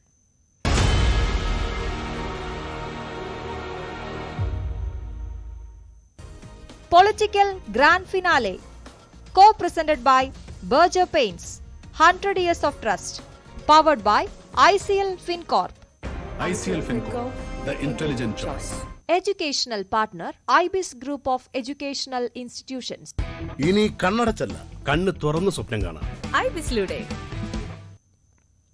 തെറ്റായ സത്യവാങ്മൂലം നൽകിയെന്ന ആരോപണത്തിൽ തനിക്കെതിരെ അന്വേഷണം നടക്കട്ടെയെന്ന് തിരുവനന്തപുരത്തെ NDA സ്ഥാനാർത്ഥി രാജീവ് ചന്ദ്രശേഖർ. 15 വർഷത്തെ പ്രവർത്തനത്തിൽ ഒരു ബ്ലാക്ക് മാർക്ക് പോലുമില്ല. BJP സ്ഥാനാർത്ഥികളെ ആക്രമിക്കാനാണ് LDF UDF ശ്രമമെന്ന് രാജീവ് ചന്ദ്രശേഖർ ആരോപിച്ചു. തെരഞ്ഞെടുപ്പ് പ്രചാരണത്തിനായി പ്രധാനമന്ത്രി നരേന്ദ്രമോദി വീണ്ടും തിരുവനന്തപുരത്തേക്ക് എത്തുകയാണ്. 15-ാം തീയതി കാട്ടാക്കട ക്രിസ്ത്യൻ കോളേജ് ഗ്രൗണ്ടിലാണ് പൊതുയോഗം. തിരുവനന്തപുരം, ആറ്റിങ്ങൽ മണ്ഡലങ്ങളിലെ പ്രവർത്തകർ പങ്കെടുക്കും. അന്ന് തന്നെ തൃശൂർ ജില്ലയിലെ റാലിയെയും പ്രധാനമന്ത്രി അഭിസംബോധന ചെയ്ത് സംസാരിക്കും. ഈ വർഷം ആരംഭിച്ച ശേഷം ഇത് 6ാമത് തവണയാണ് പ്രധാനമന്ത്രി കേരളത്തിലേക്ക് എത്തുന്നത്. 15-ന് തിരുവനന്തപുരം, തൃശൂർ ജില്ലകളിലാണ് പ്രധാനമന്ത്രിയുടെ പരിപാടികൾ. തിരുവനന്തപുരത്ത് ആറ്റിങ്ങൽ പാർലമെന്റ് മണ്ഡലത്തിൽ ഉൾപ്പെടുന്ന കാട്ടാക്കട നിയോജക മണ്ഡലത്തിലാണ് അദ്ദേഹം പങ്കെടുക്കുന്നത്. അവിടെ തന്നെ പ്രധാനമന്ത്രി പങ്കെടുക്കുന്ന വേദിക്കും വലിയ പ്രത്യേകതയുണ്ട്. കാട്ടാക്കടയിലെ ക്രിസ്ത്യൻ കോളേജിലാണ് അദ്ദേഹം എത്തുന്നത്. കഴിഞ്ഞ കാലങ്ങളിലൊക്കെയും നഗര കേന്ദ്രീകൃതമായ പ്രദേശങ്ങളിലായിരുന്നു പ്രധാനമന്ത്രിയുടെ പൊതുസമ്മേളനങ്ങൾ നടന്നിരുന്നതെങ്കിൽ ഇക്കുറി അത് ഗ്രാമീണ മേഖലയിലേക്ക് പോകുന്നു. അടിസ്ഥാന ജനവിഭാഗങ്ങൾ, ആദിവാസികൾ, അതോടൊപ്പം തന്നെ പിന്നാക്ക ജനസമൂഹം, അങ്ങനെയുള്ള ആളുകളുടെ വോട്ടുകൾ കാലങ്ങളായി UDF-നെയും LDF-നെയും പിന്തുണച്ചിരുന്ന നെയ്യാറ്റിൻകര, പാറശാല, കോവളം നിയോജക മണ്ഡലങ്ങളിലെ വോട്ടുകളുണ്ട്. അതിൽ തന്നെ ഏറ്റവും പ്രധാനപ്പെട്ട ഒരു ജനവിഭാഗം നാടാർ സമൂഹമാണ്. ഈ വോട്ടുകൾ BJP ലക്ഷ്യം വയ്ക്കുന്നു എന്നത് വ്യക്തമാണ്. ശശി തരൂരിന് കഴിഞ്ഞ തിരഞ്ഞെടുപ്പുകളിൽ വലിയ വിജയം സമ്മാനിച്ചത് ഈ മണ്ഡലങ്ങളിലെ വോട്ടുകളായിരുന്നു. അതുകൊണ്ട് തന്നെ അവിടെ നിന്നുള്ള ഒരു വോട്ട് വിഹിതം BJP-യിലേക്ക് എത്തിക്കുക എന്നൊരു തന്ത്രം പാർട്ടിക്കുണ്ട്. ആറ്റിങ്ങൽ പാർലമെന്റ് മണ്ഡലത്തിൽ അദ്ദേഹം വരുന്നത് BJP-ക്ക് ഏറ്റവും നല്ല വിജയസാധ്യതയുള്ള മണ്ഡലങ്ങളുടെ പട്ടികയിലേക്ക് കഴിഞ്ഞ ടേം മുതൽ ആറ്റിങ്ങൽ പാർലമെന്റ് മണ്ഡലം എത്തിയിട്ടുണ്ട്. ഇപ്പോൾ ഏറ്റവും വിജയകരമായ രീതിയിൽ പ്രവർത്തിച്ച കേന്ദ്രമന്ത്രി എന്നുള്ള നിലയ്ക്ക് ശ്രീ V. മുരളീധരൻജി തന്നെ മത്സരിക്കുന്നത് കൊണ്ട് അദ്ദേഹം കഴിഞ്ഞ 1.5 വർഷക്കാലമായി ആറ്റിങ്ങൽ പാർലമെന്റ് മണ്ഡലം കേന്ദ്രീകരിച്ചുകൊണ്ട്, ഡൽഹിയിൽ അദ്ദേഹത്തിന്റെ ഓഫീസ് കേന്ദ്രീകരിച്ചുകൊണ്ട്, വിദേശ യാത്രകൾ കഴിഞ്ഞ് കിട്ടുന്ന സമയം മുഴുവനും ആറ്റിങ്ങൽ പാർലമെന്റിലെയും അതുപോലെ തന്നെ തിരുവനന്തപുരം ജില്ലയിലെ കഴക്കൂട്ടം നിയോജക മണ്ഡലത്തിലെയും ഒക്കെ തന്നെ ജനങ്ങളുടെ ഇടയിലാണ് അദ്ദേഹം കൂടുതൽ ഇടപെട്ടുകൊണ്ടിരുന്നത്. അതുകൊണ്ട് തന്നെ ആ മണ്ഡലത്തിന്റെ വിജയസാധ്യത വളരെ കൂടിയിരിക്കുകയാണ്. അതിനൊരു ആത്മവിശ്വാസം പകരുക എന്നുള്ള ലക്ഷ്യത്തിൽ കൂടി തന്നെയാണ് ഞങ്ങൾ ആറ്റിങ്ങൽ പാർലമെന്റ് മണ്ഡലത്തിൽ പെട്ട കാട്ടാക്കടയിൽ പരിപാടി വച്ചിരിക്കുന്നത്. കാട്ടാക്കട ക്രിസ്ത്യൻ കോളേജിലെ പരിപാടിയിൽ പാർട്ടി പ്രവർത്തകർക്ക് പുറമെ പൊതുജനങ്ങൾക്കും പാസ് നൽകുമെന്ന് BJP ജില്ലാ നേതൃത്വം അറിയിച്ചിട്ടുണ്ട്. പ്രധാനമന്ത്രിയുടെ പരിപാടിക്ക് പുറമെ അമിത്ഷായും തിരുവനന്തപുരത്തേക്ക് എത്തുന്നുണ്ട്. അദ്ദേഹത്തിന്റെ റോഡ് ഷോ തിരുവനന്തപുരത്ത് നടക്കും. VV Vinod, News 18 Thiruvananthapuram. ആറ്റിങ്ങലിൽ ഇടതുമുന്നണിയും BJP-യും തമ്മിൽ രഹസ്യധാരണയെന്ന UDF സ്ഥാനാർത്ഥി അടൂർ പ്രകാശ്. വിജയം ഉറപ്പാണെന്നും അടൂർ പ്രകാശ് പ്രതികരിച്ചു. ആറ്റിങ്ങൽ ലോക്സഭാ മണ്ഡലത്തിൽ UDF സ്ഥാനാർത്ഥി അടൂർ പ്രകാശിന്റെ വാഹന പര്യടനം പുരോഗമിക്കുകയാണ്. എങ്ങനെയുണ്ട്? ഇനി 2 ആഴ്ചയിൽ താഴെയുള്ളൂ തെരഞ്ഞെടുപ്പിന്. എങ്ങനെയുണ്ട് ഇപ്പോഴത്തെ ഒരു ആത്മവിശ്വാസവും? നന്നായി നടക്കുന്നു. ആത്മവിശ്വാസത്തിൽ യാതൊരു കുറവുമില്ല. ഓരോ ദിവസം കഴിയുന്നതോറും ആത്മവിശ്വാസം വർദ്ധിച്ചു വരികയാണ്. എല്ലാ ദിവസങ്ങളിലും ഇതേ അവസ്ഥ തന്നെയാണ് ഓരോ മേഖലകളിൽ എത്തുമ്പോൾ അനുഭവിക്കാൻ കഴിയുന്നത്. ഇപ്പൊ നിങ്ങൾ തന്നെ ഇതുവഴി വന്നപ്പോൾ കാര്യങ്ങൾ മനസ്സിലാക്കി കാണുമെന്ന് ഞാൻ വിശ്വസിക്കുകയാണ്. സ്വാഭാവികമായിട്ടും എതിർ പാർട്ടിക്കാർ, എതിർ മുന്നണിക്കാർ വിമർശനം ഉന്നയിക്കും. വലിയ വിമർശനമാണ് അങ്ങേക്കെതിരെ CPM ആകട്ടെ, LDF ആകട്ടെ, BJP ആകട്ടെ ഉന്നയിക്കുന്നത്. എങ്ങനെയാണ്? ഒന്നും ചെയ്തില്ല എന്ന പരാതിയാണ് അവർ പറയുന്നത്. അത് തെരഞ്ഞെടുപ്പാണ്. തെരഞ്ഞെടുപ്പാകുമ്പോൾ തെരഞ്ഞെടുപ്പിൽ എന്തും പറയാം. ഈ സത്യാവസ്ഥകൾ ഒരിക്കലും പുറത്ത് പറയാൻ പറ്റില്ല. പക്ഷേ സത്യാവസ്ഥകൾ മറച്ചു വെക്കാൻ കഴിയില്ല. ജനങ്ങൾക്ക് അറിയാവുന്ന കാര്യങ്ങൾ അവരുടെ മുമ്പിൽ ഇത് ചെയ്തില്ല എന്ന് പറയാൻ ആർക്കും പറ്റില്ല. അതാണ് ഇതിന്റെ സത്യാവസ്ഥ, അതിന്റെ യാഥാർത്ഥ്യം അതാണ്. പലപ്പോഴും പല പഞ്ചായത്തുകളിലും MP എന്നുള്ള നിലയിൽ വികസന പ്രവർത്തനങ്ങളുമായി ബന്ധപ്പെട്ടുകൊണ്ട് എന്തെങ്കിലും നടപടികൾ സ്വീകരിച്ചാൽ ആ പഞ്ചായത്തുകൾ അതിനെ എതിർക്കുകയാണ്. എന്ന് വെച്ചാൽ പഞ്ചായത്ത് എതിർക്കാനുള്ള കാരണമെന്ന് പറയുന്നത് LDF നേതൃത്വം കൊടുക്കുന്ന പഞ്ചായത്തുകളിൽ ഒരു കാരണവശാലും അവരത് അനുവദിക്കാതെ പോകുന്നുണ്ട്. അത് സ്വാഭാവികമാണ് എന്നുള്ളത് കൊണ്ട് അവിടെ കൊടുക്കുന്നത് അവരനുവദിക്കുന്നില്ല എങ്കിൽ അടുത്ത സ്ഥലത്തേക്ക് കൊടുക്കും. അത് കക്ഷി രാഷ്ട്രീയം ഒന്നും നോക്കിക്കൊണ്ടല്ല. ആര് ഒരാവശ്യം ഉന്നയിച്ചാലും ആ ആവശ്യം ഉന്നയിക്കുന്നതനുസരിച്ച് ആ പ്രദേശത്തേക്ക് മാറ്റിക്കൊടുക്കും. അങ്ങനെ 100% MP ഫണ്ട് ഞാനിവിടെ ചെലവഴിക്കാനുള്ള അവസരം എനിക്ക് കിട്ടി. 100%. BJP ആയിട്ട് ഒത്തുകളിക്കുന്നു. കഴിഞ്ഞ തവണയും BJP-യുടെ സഹായത്തോടെ ജയിച്ചത് ഇരട്ട വോട്ടിലടക്കം BJP-യുടെ ഓഫീസ് സെക്രട്ടറി സഹായിച്ചു എന്നായിരുന്നു വിമർശനം. ഇരട്ട വോട്ടിലടക്കം BJP-യുടെ ഓഫീസ് സെക്രട്ടറി സഹായിച്ചു എന്ന പരാതിയൊക്കെ വിശ്വാസികളിലും അർപ്പിതമാണ്. അമിതാധികാരവും ദൂർത്തും കാരണം സാധാരണക്കാരന്റെ ജീവിതം രഹസ്യധാരണ ഉണ്ടാക്കിയിട്ടുള്ളത്. അത് ഈ തെരഞ്ഞെടുപ്പിലാണെങ്കിലും നേരത്തെയുള്ള തെരഞ്ഞെടുപ്പുകളിലാണെങ്കിലും ഒക്കെ BJP CPM തമ്മിലാണ് ഇവിടെ രഹസ്യധാരണ ഉണ്ടാക്കിയിട്ടുണ്ട്. ഇടയ്ക്ക് പാർട്ടി വിട്ട വെള്ളനാട് ശശി അടക്കം ആരോപിച്ചത് അങ്ങേക്കെതിരെയാണ് ആരോപണം. അങ്ങ് BJP ജയിച്ചാൽ മതി, പ്രശ്നമില്ല എന്ന തരത്തിലൂടെ പ്രവർത്തിക്കുന്ന അദ്ദേഹത്തിന്റെ ആരോപണമൊക്കെ. അദ്ദേഹത്തിന്റെ ആരോപണത്തെ അദ്ദേഹം തന്നെ മറുപടി പറയട്ടെ. ഞാൻ അറിഞ്ഞുകൊണ്ടോ അല്ലെങ്കിൽ എനിക്ക് ഇതേക്കുറിച്ച് യാതൊരു ബന്ധവുമില്ല, ഞാൻ അറിയില്ല. അത് അവരും ജ്യേഷ്ഠവും അനിയനും തമ്മിൽ എന്തെങ്കിലും പ്രശ്നമുണ്ടെങ്കിൽ അവരത് പരിഹരിക്കട്ടെ. അത് പരിഹരിക്കുന്നതിന് പകരം ഏതെങ്കിലും ഒരാളിന്റെ മണ്ടയ്ക്ക് വെച്ച് കെട്ടി ഇത് രക്ഷപ്പെടാമെന്ന് കരുതുന്നുവെങ്കിൽ അദ്ദേഹം ചെയ്തത് അദ്ദേഹത്തിന് മനസ്സിലാക്കാൻ കഴിയും. ഒരു കേന്ദ്രമന്ത്രിയാണ് BJP സ്ഥാനത്ത്. എങ്ങനെയുണ്ട്? ആരുമായിട്ടാണ് നേരിട്ടുള്ള മത്സരം? LDF ആയിട്ടാണോ BJP ആയിട്ടാണോ നേരിട്ടുള്ള മത്സരം? ആരുമായിട്ടാണ്? UDF LDF തമ്മിലാണ് ഇവിടെ തെരഞ്ഞെടുപ്പിലെ മുഖ്യമായി ഉണ്ട്. അതിനകത്ത് UDF-നെ ഒരു കാരണവശാലും മാറ്റി നിർത്താൻ പറ്റുന്ന ഒരു അവസ്ഥ ഈ നിയോജകമണ്ഡലത്തിലില്ല. അതുകൊണ്ട് തന്നെ അതിനെ ലക്ഷ്യം വെച്ചുകൊണ്ട് പല തരത്തിലുള്ള പ്രചരണങ്ങൾ കൊടുത്തുകൊണ്ട് അവർ മുമ്പോട്ട് പോവുകയാണ്. ആ മുമ്പോട്ട് പോകുന്ന കാര്യത്തിൽ ഞങ്ങളായാലും അതിനകത്ത് യാതൊരു വിധത്തിലുള്ള ആശങ്കയും ഞങ്ങൾക്കില്ല. യാതൊരു വിധത്തിലുള്ള ആശങ്കയും ഞങ്ങൾക്കില്ല. UDF-ന്റെ നല്ല അത് തന്നെയാണ് അടൂർ പ്രകാശിന്റെ ഉറപ്പ്, അദ്ദേഹത്തിന്റെ ആത്മവിശ്വാസം. ഇത്തവണയും വിജയിക്കുമെന്ന ഉറപ്പോടുകൂടിയാണ് അടൂർ പ്രകാശ് ഈ വാഹന പര്യടനം തുടരുന്നത്. അരുൺ പാലോടിനൊപ്പം VV അരുൺ, ന്യൂസ് 18 തിരുവനന്തപുരം. അനിൽ ആന്റണിക്കെതിരായ നന്ദകുമാറിന്റെ വെളിപ്പെടുത്തലിലെ അന്വേഷണം വേണമെന്ന് CPM സംസ്ഥാന സെക്രട്ടറി MV ഗോവിന്ദൻ. രാജ്യ സുരക്ഷയുമായി ബന്ധപ്പെട്ട ആരോപണങ്ങളാണ് ഉയർന്നത്. നന്ദകുമാറിനെ 100% വിശ്വസിക്കാൻ കഴിയില്ല. എന്നാൽ നന്ദകുമാർ പറഞ്ഞെന്ന് കരുതിയ ആരോപണം തള്ളിക്കളയാനാകില്ലെന്നും MV ഗോവിന്ദൻ പറഞ്ഞു. കോഴ ആരോപണത്തിൽ അനിൽ ആന്റണിയും ആന്റോ ആന്റണിയും വിശദീകരിക്കണമെന്ന് പത്തനംതിട്ടയിലെ LDF സ്ഥാനാർത്ഥി ഡോക്ടർ TM തോമസ് ഐസക്. മസാല ബോണ്ടിലെ ED കേസിൽ കോടതിയിൽ തനിക്ക് പൂർണ്ണ വിശ്വാസമുണ്ട്. ആരെങ്കിലും പറയുന്നത് കേട്ട് ഏറ്റുപിടിക്കാനില്ല. സുപ്രീം കോടതിയിൽ പോയാൽ താനും പോകുമെന്ന് തോമസ് ഐസക് പറഞ്ഞു. CAA വിഷയത്തിൽ പ്രതിപക്ഷ നേതാവ് VD സതീശന് മുഖ്യമന്ത്രിയുടെ മറുപടി. പ്രകടന പത്രികയിൽ CAA റദ്ദാക്കുമെന്ന് പറയുന്നുണ്ട് എന്നായിരുന്നു സതീശന്റെ വാദം. എന്നാൽ പൌരത്വ നിയമ ഭേദഗതി എന്ന വാക്കുപോലും കോൺഗ്രസ് പ്രകടന പത്രികയിലില്ല. RSSന്റെ ആഗ്രഹത്തിനൊപ്പം നിൽക്കാൻ എങ്ങനെയാണ് കോൺഗ്രസ് നേതൃത്വത്തിന് കഴിയുന്നതെന്ന് അദ്ദേഹം ചോദിച്ചു. BJPയെയും കോൺഗ്രസിനെയും നയിക്കുന്നത് കേരള വിരുദ്ധ വികാരമാണ്. കേരളമാകെ LDF അനുകൂല തരംഗമാണെന്നും മുഖ്യമന്ത്രി പറഞ്ഞു. രാവിലത്തെ കോൺഗ്രസുകാർ ഉച്ചയ്ക്ക് BJP ആകുന്ന അവസ്ഥയാണ് ഉള്ളതെന്ന് CPI സംസ്ഥാന സെക്രട്ടറി ബിനോയ് വിശ്വം. കോൺഗ്രസിന്റെ ആശയങ്ങളോട് വിരുദ്ധതയും BJP ആശയങ്ങളോട് ആഭിമുഖ്യവും പുലർത്തുന്ന ആളാണ് തിരുവനന്തപുരത്തെ കോൺഗ്രസ് സ്ഥാനാർത്ഥി. മോദിക്ക് പരാജയഭീതിയാണെന്നും ബിനോയ് വിശ്വം വിമർശിച്ചു. ആലപ്പുഴ കളക്ടറേറ്റിൽ CPI നേതാക്കളുടെ പ്രതിഷേധം. CPI നേതാക്കൾ കളക്ടറുടെ ഓഫീസിൽ കുത്തിയിരിക്കുന്നു. മാവേലിക്കര LDF സ്ഥാനാർത്ഥിയുടെ പേര് ബാലറ്റിൽ തെറ്റായി ചേർത്തതിലാണ് പ്രതിഷേധം. സ്ഥാനാർത്ഥിയുടെ പേര് അഡ്വക്കേറ്റ് C അരുൺകുമാർ എന്ന് ചേർക്കണമെന്നാണ് എഴുതിക്കൊടുത്തത്. എന്നാൽ ബാലറ്റിൽ അഡ്വക്കേറ്റ് അരുൺകുമാർ CA എന്നാണ് പ്രിന്റ് ചെയ്തിരിക്കുന്നത്. പിശക് തിരുത്തണമെന്നാവശ്യപ്പെട്ടാണ് പ്രതിഷേധം. വിവരങ്ങളുമായി ശരണ്യ സ്നേഹജൻ ചേരുന്നു. ശരണ്യ, ഇത് നിസ്സാരമായി കാണേണ്ട പിശകായി കണക്കാക്കേണ്ടതില്ലല്ലോ. എങ്ങനെയാണ് പ്രതിഷേധം? സാഹചര്യം എങ്ങനെ? ആലപ്പുഴ കളക്ടറേറ്റിൽ CPI നേതാക്കളുടെ പ്രതിഷേധം ഇപ്പോഴും തുടരുകയാണ്. ഇതിൽ പ്രധാനമായും പ്രതിഷേധത്തിനിടയാക്കിയ സംഭവം മാവേലിക്കരയിലെ LDF സ്ഥാനാർത്ഥി അരുൺകുമാറിന്റെ പേരുമായി ബന്ധപ്പെട്ടാണ്. സ്ഥാനാർത്ഥികളുടെ പേര് വിവരങ്ങൾ അടങ്ങിയ പട്ടിക പുറത്തു വന്നപ്പോൾ ആദ്യ പേരുകാരനായ അരുൺകുമാറിന്റെ ഇനിഷ്യൽ, അത് CA അരുൺകുമാർ എന്ന ആണ് പ്രചരണത്തിൽ എല്ലാ ഘട്ടത്തിലും അഡ്വക്കേറ്റ് CA അരുൺകുമാർ എന്ന പേരാണ് ഉപയോഗിച്ചിരുന്നത്.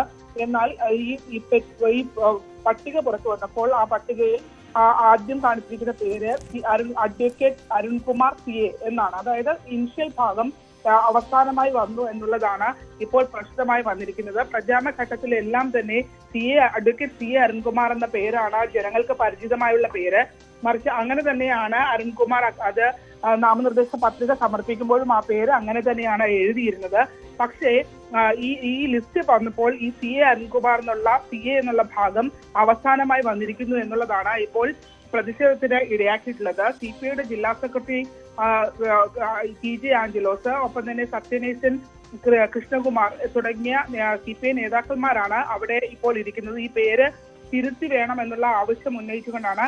കാരണം അവർ അതിനകത്ത് ചില ഉദാഹരണങ്ങൾ കാണിക്കുന്നുണ്ട്. മാവേലിക്കരയിൽ തന്നെ NDA സ്ഥാനാർത്ഥിയായ ബൈജു കലാശാലയുടെ പേര് ഒഫീഷ്യൽ നെയിം ബൈജു കലാശാല എന്നല്ല, മറിച്ച് അല്ലാതിരുന്നിട്ടും ബൈജു കലാശാല എന്ന പേര് അനുവദിച്ച് നൽകിയിട്ടുണ്ട്. പക്ഷെ അരുൺകുമാറിന്റെ പേര് മാത്രം എങ്ങനെയാണ് ഇനിഷ്യൽ അവസാനമായി എത്തിയത് എന്ന വിമർശനമാണ് CPI നേതാക്കളുടെ ഭാഗത്തു നിന്ന്, LDF നേതാക്കളുടെ ഭാഗത്തു നിന്ന് ഉണ്ടായിട്ടുള്ളത്. ഇതിനകത്ത് ഒരു തീരുമാനമാകുന്നതുവരെ പ്രതിഷേധം തുടരും എന്നുള്ളതാണ് ഇപ്പോൾ TJ ആഞ്ചലോസ് അടക്കമുള്ള ആളുകൾ പറയുന്നത്. ശരി, ശരണ്യ സ്നേഹജനാണ് വിവരങ്ങൾ നൽകിയത്. മറ്റൊരു വാർത്തയിലേക്ക് കടക്കുമ്പോൾ വടകര ലോക്സഭാ മണ്ഡലത്തിലെ തെരഞ്ഞെടുപ്പ് പ്രചാരണം കൊഴുക്കുന്നതിനിടെ ചർച്ചയായി നാദാപുരത്തെ ജീപ്പ് സ്ഫോടനവും. 3 പേർക്ക് പരിക്കേറ്റ സംഭവത്തിൽ സമഗ്രമായ അന്വേഷണം ആവശ്യപ്പെട്ട് CPM രംഗത്തെത്തി. എന്നാൽ പെരുന്നാൾ ആഘോഷത്തിനായി വാങ്ങിയ പടക്കം പൊട്ടിത്തെറിച്ചാണ് അപകടമുണ്ടായതെന്ന് നാട്ടുകാർ പറയുന്നു.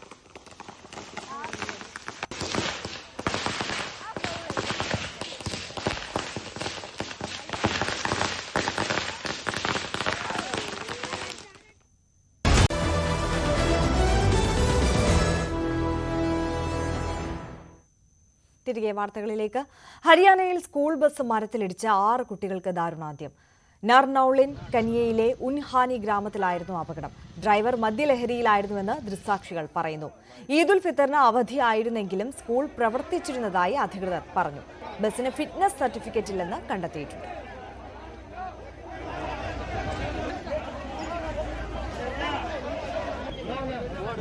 ये बच्चों के बैग पड़े हैं.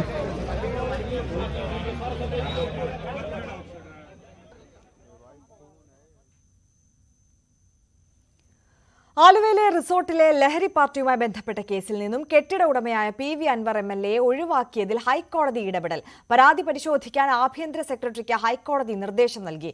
ആലുവ റിസോർട്ടിൽ ലഹരി പാർട്ടിക്കായി സൂക്ഷിച്ച മദ്യം പിടികൂടിയ കേസിലാണ് നടപടി. അതിരപ്പിള്ളി മലക്കപ്പാറ റോഡിൽ ആംബുലൻസ് തടഞ്ഞ് കാട്ടാനകൾ. ഇന്നലെ വൈകുന്നേരം വാൽവ് ഹൌസ് ഭാഗത്ത് വെച്ചാണ് 2 ആനകൾ ആംബുലൻസിന് നേരെ പാഞ്ഞെടുത്തത്. ആംബുലൻസ് ഡ്രൈവർ അശോകൻ വാഹനത്തിന്റെ എഞ്ചിൻ ഇരമ്പിച്ച് ശബ്ദമുണ്ടാക്കിയതിനാൽ ആനകൾ കാടുകയറി. രോഗിയെ ആശുപത്രിയിലാക്കി തിരിച്ചു വരികയായിരുന്ന ആംബുലൻസിന് നേരെയാണ് ആനകൾ പാഞ്ഞെടുത്തത്.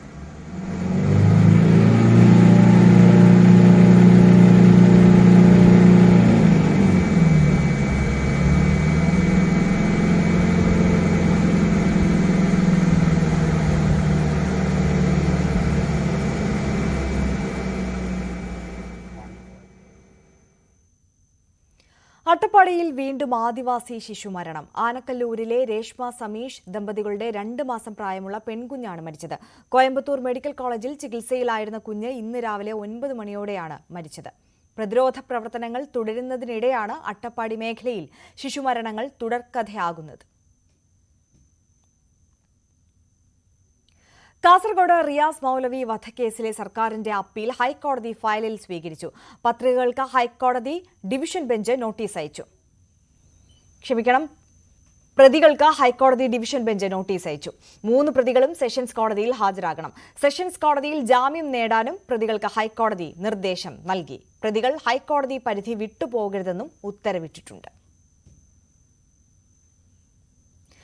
കാസർഗോഡ് ജില്ലാ പ്രിൻസിപ്പൽ സെഷൻസ് ജഡ്ജി KK ബാലകൃഷ്ണന് സ്ഥലം മാറ്റം. ആലപ്പുഴ ജില്ലാ പ്രിൻസിപ്പൽ സെഷൻസ് ജഡ്ജിയായാണ് നിയമനം. റിയാസ് മൗലവി വധക്കേസിൽ വിധി പറഞ്ഞ ജഡ്ജിയാണ് KK ബാലകൃഷ്ണൻ. നേരത്തെ ആവശ്യപ്പെട്ട പ്രകാരമാണ് സ്ഥലം മാറ്റം. എറണാകുളം സ്വദേശിയാണ് KK ബാലകൃഷ്ണൻ. റിയാസ് മൗലവി വധക്കേസ് വിധി പറഞ്ഞ ജഡ്ജിയുടെ സ്ഥലം മാറ്റത്തിൽ വിമർശനവുമായി KT ജലീൽ. ഭീരുക്കളാണ് ഒളിച്ചോടുകയെന്ന് ജലീൽ ഫേസ്ബുക്ക് പോസ്റ്റിൽ വിമർശിച്ചു. മനസാക്ഷിക്കുത്ത് തോന്നി തുടങ്ങിയാൽ പിന്നെ നിൽക്കപ്പൊറുതി ഉണ്ടാകില്ല. ചെയ്തത് സത്യമെങ്കിൽ ആരെ ഭയപ്പെടാനെന്നും KT ജലീൽ ഫേസ്ബുക്ക് പോസ്റ്റിൽ ചോദിച്ചു. മോൺസൺ മാവുങ്കൽ ഉൾപ്പെട്ട പുരാവസ്തു തട്ടിപ്പ് കേസിൽ ഇഡിക്ക് ഹൈക്കോടതിയുടെ നോട്ടീസ്. അന്വേഷണ ഉദ്യോഗസ്ഥനെതിരെ പരാതിക്കാരൻ യാക്കൂബ് പുരയിൽ നൽകിയ ഹർജിയിലാണ് നടപടി. അന്വേഷണ ഉദ്യോഗസ്ഥനായ ക്രൈംബ്രാഞ്ച് ഡിവൈഎസ്പി പരാതിക്കാരിൽ നിന്ന് പണം കൈപ്പറ്റിയെന്നാണ് ആരോപണം.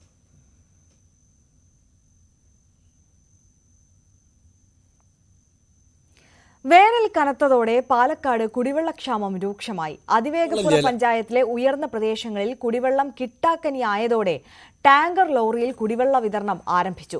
പഞ്ചായത്തിന്റെ നേതൃത്വത്തിലാണ് കുടിവെള്ള വിതരണം. ഉയർന്ന പ്രദേശങ്ങളായ മാഞ്ഞാമ്പറ, തെക്കുമല ടെമ്പ്ര ഭാഗങ്ങളിലാണ് കുടിവെള്ള ക്ഷാമം രൂക്ഷമായിരിക്കുന്നത്. ഇതിനു പുറമെ താഴ്ന്ന പ്രദേശങ്ങളിലെ വീടുകളിലെ കിണറുകൾ വറ്റി വരളുകയും ചെയ്തു. പല വീടുകളിലും കുടിവെള്ള കണക്ഷൻ ഇല്ലാത്തതും കുടിവെള്ളക്ഷാമത്തിന് കാരണമായി. നിലവിൽ ഒരു ലോറിയിലാണ് വെള്ളം എത്തിക്കുന്നത്. ഒരു ദിവസം 30,000-ഓളം ലിറ്റർ വെള്ളം വിതരണം ചെയ്യുന്നുണ്ട് ഇവിടെ.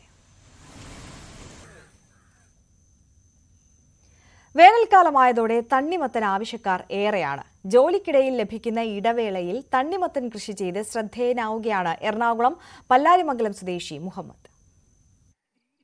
വ്യത്യസ്തമായ വിവിധ കൃഷിയിലൂടെ ശ്രദ്ധേയനായ പോലീസ് ഉദ്യോഗസ്ഥൻ മുഹമ്മദ് ആദ്യമായാണ് തണ്ണിമത്തൻ കൃഷി നടത്തുന്നത്. ഉഷ്ണകാലം മുന്നിൽ കണ്ട് പരീക്ഷണാടിസ്ഥാനത്തിലാണ് കൃഷി ഇറക്കിയത്. മൃദുല, കിരൺ എന്നീ ഇനങ്ങളാണ് മുഹമ്മദ് വിളയിച്ചെടുത്തത്. പരീക്ഷണാടിസ്ഥാനത്തിൽ ചെയ്ത തണ്ണിമത്തൻ കൃഷി വിജയകരമായതിനാൽ കൃഷി വ്യാപിപ്പിക്കാനാണ് തീരുമാനമെന്ന് മുഹമ്മദ് പറഞ്ഞു. ഒഴിവു സമയം കൃഷിയാണ് ഫുൾ ടൈം ചെയ്യുന്നത്. വെറൈറ്റിക്ക് വേണ്ടി ചെയ്തതാണ്. ഉഷ്ണകാലമൊക്കെ കാരണം തണ്ണിമത്തൻ കൃഷി ചെയ്തത്. വെറൈറ്റി തണ്ണിമത്തൻ ചെയ്തു. പരീക്ഷണാടിസ്ഥാനത്തിൽ കുറച്ചേ ചെയ്തിട്ടുള്ളൂ. ചെയ്തത് വൻ വിജയമാണ്. കുറച്ചുകൂടി കൃഷി വ്യാപിപ്പിക്കണം എന്നുള്ളതാണ് ആഗ്രഹം. നിലവിൽ തേനീച്ച, റംബുട്ടാൻ, മീന്, പ്ലാവ്, പച്ചക്കറി, വാഴ എല്ലാ വെറൈറ്റിയും ചെയ്യുന്നുണ്ട്. ആദ്യമായിട്ടാണ് തണ്ണിമത്തൻ കൃഷി ചെയ്തത്. തേനീച്ച, മത്സ്യം, വിവിധ ഫലവൃക്ഷങ്ങൾ, പച്ചക്കറികൾ തുടങ്ങിയവ വൻതോതിൽ കൃഷി ചെയ്ത് മികവ് തെളിയിച്ച ആളാണ് മുഹമ്മദ്. കാർഷിക രംഗത്തെ മികച്ച പ്രവർത്തനങ്ങൾക്ക് ഉന്നത പോലീസ് ഉദ്യോഗസ്ഥരുടെ അഭിനന്ദനങ്ങളും ഇദ്ദേഹത്തിന് ലഭിച്ചിട്ടുണ്ട്. കാർഷിക മേഖലയ്ക്ക് പ്രചോദനമായ മുഹമ്മദിന്റെ പ്രവർത്തനങ്ങൾ മറ്റ് സർക്കാർ ഉദ്യോഗസ്ഥരും മാതൃകയാക്കണമെന്ന് ആദ്യ വിളവെടുപ്പ് നടത്തിയ meat products of India chairman E K Sivan പറഞ്ഞു. കാർഷിക മേഖലയ്ക്ക് ഒരു പ്രചോദനമാണ്. നാട്ടിലെ സാധാരണക്കാരായ ചെറുപ്പക്കാർക്കും സർക്കാർ ഉദ്യോഗസ്ഥന്മാരും ഇത് കണ്ടുപഠിക്കേണ്ടതാണ്. അതൊരു മാതൃകയാക്കണം എന്ന അഭ്യർത്ഥനയാണ് നമുക്കുള്ളത്. തീർച്ചയായിട്ടും ഇതൊരു മാതൃകയായി തന്നെ കണ്ടുകൊണ്ട് സമൂഹത്തിലേക്ക് ഇത് നമുക്ക് എല്ലാവരിലേക്കും ഈ അഭിപ്രായത്തിൽ എത്തിക്കുന്നതിന് വേണ്ടിയിട്ടുള്ള വലിയ ശ്രമമാണ്. അതിനു വേണ്ടിയിട്ടുള്ള പരിശ്രമം നമുക്ക് തുടരാം. തീർച്ചയായിട്ടും ഇത്തരം സംരംഭങ്ങൾ മറ്റുള്ളവരും ആരംഭിക്കുകയും മുഹമ്മദിൻ്റെ ഈ സംരംഭത്തിന് എല്ലാവിധ ആശംസകളും അർപ്പിക്കുന്നു. കാർഷിക മേഖലയ്ക്ക് എന്നും മാതൃകയായിട്ടുള്ള മുഹമ്മദ് തണ്ണിമത്തൻ ഇവിടെ വിളയുമെന്ന് തെളിയിച്ചിരിക്കുകയാണെന്ന് കൃഷി ഓഫീസർ ഇ എം മനോജ് പറഞ്ഞു. ഈ തണ്ണിമത്തൻ നമ്മുടെ ഈ പ്രദേശത്ത് ഉൽപ്പാദിപ്പിക്കപ്പെടുമ്പോൾ നമ്മുടെ ഈ പ്രദേശത്തിനാകെ ഒരു പ്രചോദനമാണ്, ഒരു കുളിർമയേകുന്ന ഒരു സംഭവം തന്നെയാണ്. കാരണം 2 വെറൈറ്റി തണ്ണിമത്തനാണ് ഇവിടെ കൃഷി ചെയ്തിരിക്കുന്നത്. അപ്പോൾ അതിൽ നിന്ന് നമ്മുടെ ഈ പ്രദേശത്ത്, പ്രത്യേകിച്ച് പല്ലാരിമംഗലം പഞ്ചായത്തിലെ പ്രദേശത്ത് തണ്ണിമത്തൻ വിളയിക്കാൻ പറ്റും എന്നുള്ളത് തെളിയിച്ചിരിക്കുകയാണ് ശ്രീ മുഹമ്മദ്. ന്യൂസ് 18 കോതമംഗലം. ഇനി നോക്കാം ഇന്നത്തെ സ്വർണം വെള്ളി നിരക്കുകൾ. കവിത ഗോൾഡ് ആൻഡ് ഡയമണ്ട്സ് ഇന്നത്തെ സ്വർണം വെള്ളി നിരക്കുകൾ നിങ്ങൾക്കായി സമർപ്പിക്കുന്നത്. വലിയ സ്വപ്നങ്ങൾ, വലിയ സന്തോഷങ്ങൾ, വലിയ collection. Kavitha gold and diamonds. സ്വർണം 22 ക്യാരറ്റ് ഗ്രാമിന് 6,620 രൂപ, പവന് 52,960 രൂപ. സ്വർണം 18 ക്യാരറ്റ് ഗ്രാമിന് 5,530 രൂപ, പവന് 44,240 രൂപ. വെള്ളി ഗ്രാമിന് 89 രൂപ, കിലോഗ്രാമിന് 89,000 രൂപ. കവിത ഗോൾഡ് ആൻഡ് ഡയമണ്ട്സ് ഇന്നത്തെ സ്വർണം വെള്ളി നിരക്കുകൾ നിങ്ങൾക്കായി സമർപ്പിക്കുന്നത്. വലിയ സ്വപ്നങ്ങൾ, വലിയ സന്തോഷങ്ങൾ, വലിയ collection. Kavitha gold and diamonds. Live at 6 പൂർണ്ണമാകുന്നു. നമസ്കാരം.